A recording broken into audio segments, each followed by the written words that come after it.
Hello friends, आप देख रहे हैं आपका चैनल शेयर बाजार विद आयुष और बात करेंगे इस वीडियो के अंदर अडानी पावर के ऊपर। तो अडानी पावर में आज हुआ क्या, एक बड़ी गिरावट या फिर कह सकते हैं कि स्टॉक के अंदर आज हमने फिर से एक थोड़ा सा ब्रेक डाउन देखा है।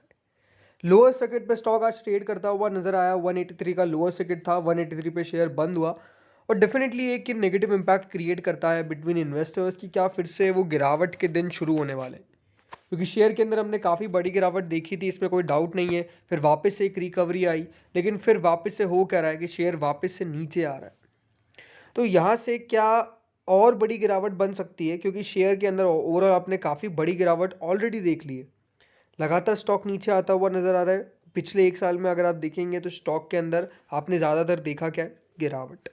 अब यहाँ से जो चीज़ें हैं वो डेफिनेटली चेंज होती हुई नज़र आएगी या नहीं आएगी, उसके बारे में इस वीडियो में बात करेंगे। कुछ इंपॉर्टेंट खबरों के ऊपर बात करेंगे, तो वीडियो को पूरा ज़रूर देखिएगा। फर्स्ट टाइम अगर आपने दोस्तों चैनल को विजिट किया है, चैनल को ज़रूर सब्सक्राइब आप कर लीजिएगा।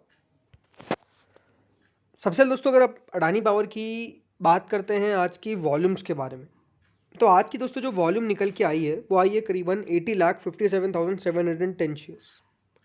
80 लाख दोस्तों शेयर्स आज ट्रेड हुए। उसके बावजूद भी आज आपको देखने को क्या मिलेगा कि अभी भी सेलिंग ऑर्डर्स बहुत ज़्यादा है। साफ साफ इधर देख सकते हैं आप कि 183 पे 1,17,503 ऑर्डर्स अभी भी आपको नज़र आ रहे हैं, किसकी साइड के, सेलिंग की साइड के। यानी लोग अभी भी इस लेवल पर भी बेचने को तैयार है, क्योंकि लोअर सर्किट लगा है तब तो तैयार है ही है, इसमें कोई डाउट नहीं। क्योंकि लोअर सर्किट लगता तब है जब आपको सिर्फ सेलर्स देखने को मिलते हैं और बायर्स नहीं देखने को मिलते। डिलीवरी की बात करते हैं कि इन लेवल्स पर बाइंग करने वाले कितने या फिर डिलीवरी उठाने वाले कितने। दोस्तों डिलीवरी उठाने वाले आज करीबन 41.14% मार्क हुए हैं। कह सकते हैं कि काफ़ी लोग अगर बेचना भी चाह रहे होंगे तो वो बिक नहीं पाया होगा। या फिर एक बात हम यहाँ पे नोटिस कर सकते हैं कि अगर 41.14% है, 3 बजे तक का जो आंकड़ा निकल के आया है, हो सकता है कि यहाँ से बढ़ के 42-43% तक चले जाए। तो डिलीवरी एक अच्छी खासी परसेंटेज के पास गई है। एक रीज़न हम कह सकते हैं, अगेन जैसे मैंने कहा, क्योंकि लोअर सर्किट लगा है तो वो एक रीज़न हो सकता है। देखिए चीज़ें यहाँ पर डेफिनेटली अभी भी आपको अडानी पावर के उतने पक्ष में आती हुई देखने को नहीं मिल रही है। या फिर कह सकते हैं कि जो कंसोलिडेशन आप लगातार देख रहे थे, स्टॉक एक लेवल के आसपास चल रहा था, अब धीरे धीरे करके वापस से साइडवेज मूव करके नीचे आ रहा है। देखिए बात हमेशा एक बात ध्यान रखिएगा, बात वैल्यूएशन की यहाँ पर अगर आप करेंगे तो कह सकते हैं कि वैल्यूएशन कितनी है, वैल्यूएशन सही है, बट ये बात ध्यान रखिएगा कि वैल्यूएशन के सबसे ज़्यादा और इम्पॉर्टेंट होता है कंपनी के आंकड़े। कल भी एक ही बात कही थी कि कंपनी के आंकड़ों को आपको सबसे ज़्यादा महत्व देना पड़ेगा, कंपनी के नंबर्स को महत्व देना पड़ेगा। क्योंकि अगर नंबर्स दोस्तों अच्छे नहीं हैं तो उसका रिएक्शन आपको आगे और पीछे स्टॉक पे देखने को मिलेगा, राइट। और वैसे भी अगर आप देखेंगे तो अडानी ग्रुप के अभी भी हाल फिलहाल में सब कुछ नेगेटिव खत्म हो चुका है, ऐसा भी नहीं है। ये आपको भी पता है, मुझे भी पता है। जब तक दोस्तों स्टॉक इतने ज़्यादा अगर खबरों में रहेंगे तो उसके अंदर एक तरफा मूव आना बहुत बड़ी बात नहीं होती है। ये बात भी आप ध्यान रखिएगा, जो आपको बार बार बता रहा हूँ। अब आज एक खबर निकल के अडानी ग्रुप के ऊपर, अब ये पॉजिटिव है नेगेटिव है ये आप मुझे कमेंट में बताइएगा, जिसमें कहा गया कि ईपीएफओ जो है वो अभी भी इन्वेस्टमेंट कर रहा है अडानी की कंपनीज के अंदर, जिसमें अडानी पोर्ट्स और अडानी इंटरप्राइजेस उसका नाम है। तो डेफिनेटली देखिए ये खबर काफ़ी इंटरेस्टिंग थी, क्योंकि इस खबर का मुझे तो लगता है कि अडानी इंटरप्राइजेस पे तो बहुत अच्छा असर पड़ा। स्टॉक थोड़ा सा रिकवर भी कर गया था, वो तो मार्केट्स अचानक से इतना नीचे आ गए फिर से, या फिर कह सकते हैं कि जो पूरी बढ़त थी वो गंवाने के तौर पे बाजार नीचे आते गए इसलिए नीचे गिर गया।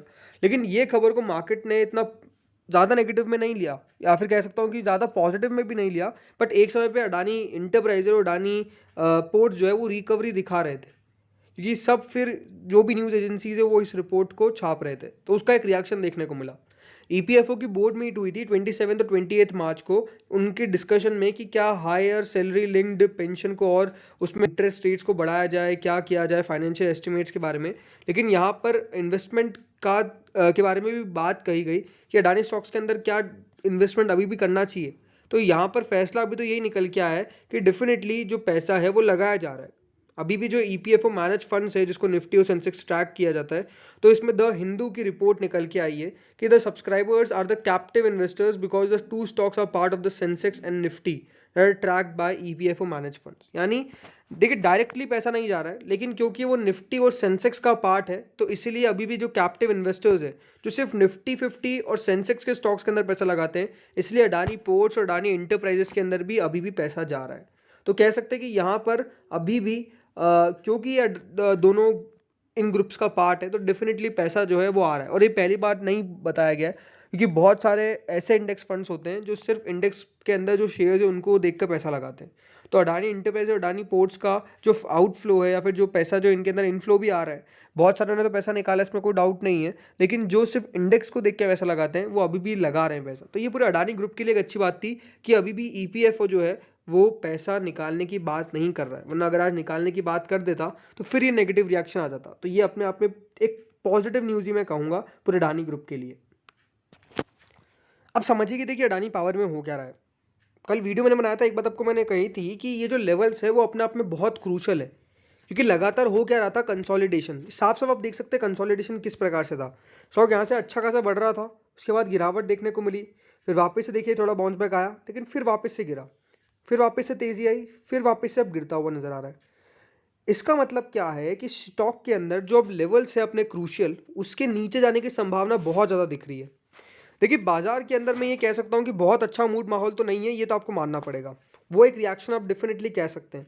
लेकिन क्योंकि दोस्तों वो जो लेवल्स थे क्रूशियल, उसके अगर स्टॉक नीचे बंद हो रहा है, बहुत इंपॉर्टेंट था कि 185 को अभी भी ना तोड़े, लेकिन तोड़ दिया। चलिए कल देखना होगा कि क्या ये 180 के नीचे भी बंद हो सकता है कि नहीं हो सकता। अगर कल ये 180 के नीचे बंद हो गया तो वापस से दोस्तों फ्रेश गिरावट बन सकती है, ये बात ध्यान रखिएगा, क्योंकि स्टॉक जो है वो अपनी एक रेंज को तोड़ रहा है। ये जो रेंज है ना, इसके स्टॉक जो है उसने नीचे में ब्रेक डाउन दे देगा, क्योंकि ये रेंज बनी हुई थी जहाँ पे स्टॉक लगातार कोशिश कर रहा था टिकने की, लेकिन टिक नहीं पाया। ये इंपॉर्टेंट बात है। लेवल्स को अपना बहुत ज़्यादा महत्व देना दोस्तों इंपॉर्टेंट है, क्योंकि वो लेवल्स ही दिखाते हैं कि हाँ कहाँ से स्टॉक सपोर्ट लेगा, कहाँ से स्टॉक में तेज़ी बनेगी। बट अब इंपॉर्टेंट क्या है कि उन लेवल से क्या कल नीचे गिर जाता है या फिर वापस से स्टॉक में बाउंस बैक देखने को मिलता है, वो एक इंपॉर्टेंट क्वेश्चन रहने वाला है जो हमको कल पता चल जाएगा, क्योंकि कल बाजार किस मूड माहौल से जाते हैं वो इंपॉर्टेंट है। अभी तो यही है कि देखिए अगर कोई गिरावट बनती है, बिकॉज ये लेवल मेरे लिए बहुत इंपॉर्टेंट था। अब स्टॉक जो है वो इस लेवल के नीचे स्टॉक बेसिकली ट्रेड कर रहा है, आज क्लोजिंग आ चुकी है उसके नीचे, तो ये अपने आप में एक इंपॉर्टेंट बात है। लेकिन अभी भी कह सकते हैं कि उम्मीद रखनी चाहिए। तो अगर यहाँ से वापस स्टॉक ऊपर चले जाता है तो it's well and good, but नहीं जा पाता है तो फिर दिक्कत बन सकती है। ओवरऑल नीचे में अगर आप मुझसे पूछेंगे बहुत इंपॉर्टेंट सपोर्ट्स कौन से निकल के आते हैं, तो वो यही है कि जो इन लेवल से स्टॉक ने बाउंस बैक दिखाया था, ये लेवल्स अपने आप में बहुत क्रूशल है। वो लेवल्स अभी तक आएंगे नहीं आएंगे वो कहना बहुत मुश्किल है, मुझे लगता नहीं कि आएंगे। बट अभी तेज़ी कब होगी, या फिर कह सकते हैं कि एक अच्छी तेज़ी कब होगी, जब कंपनी के चौथी तिमाही के नतीजे निकल के आएंगे। अगर अच्छे निकल के आ गए तो इट्स वेल एंड गुड, बुरे निकल के आ गए तो फिर आपको पता ही है क्या होने वाला है। तो वो बहुत इंपॉर्टेंट है। बाकी देखते कल होता क्या है, आज अमेरिकन मार्केट्स किस प्रकार से ट्रेड करते हैं वो भी इंपॉर्टेंट है। वैसे तो देखिए आज बाजार ऊपर भी था, तब भी स्टॉक बहुत कुछ खास तो नहीं कर रहे थे, बट अगेन बाउंस बैक की चांसेस काफ़ी ज़्यादा दिखते हैं ऐसे लेवल्स पे, तो वो देखते हैं कि कल होता क्या है। तो इस वीडियो में इतना ही था। Thank you friends for watching this video.